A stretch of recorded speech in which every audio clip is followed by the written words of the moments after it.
Seher körgen çığı gözüm sultanını, dedim sultan mı sen? O dedi yak yak. Seher körgen çığı gözüm sultanını, dedim sultan mı sen? O dedi yak yak.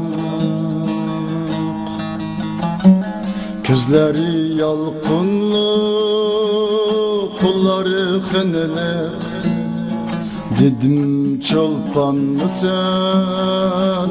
O dedi yak yak. Dedim ismin nime? Dedi Ayhan'dır. Dedim yurtun kayar, dedi Turpan'dır. Dedim başımdaki, dedi hicrandır. Dedim hayran mısın? O dedi yak yak.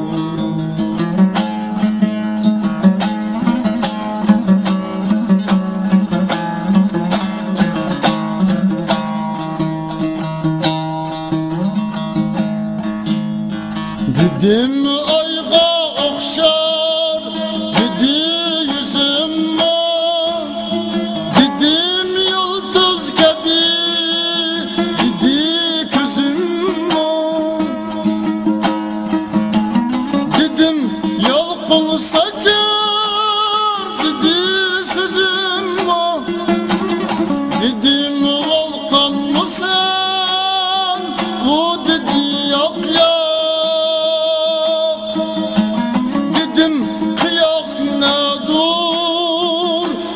Başım dur, dedim kunduz dur, dedi saçım dur. Dedim 15 ne dur, dedi yaşım dur. Dedim canan mısın? O dedi yak yak.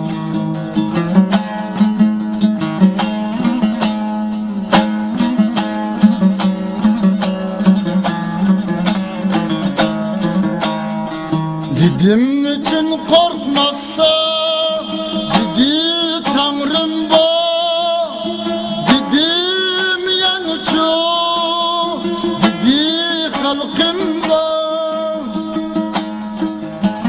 Dedim yani yok mu?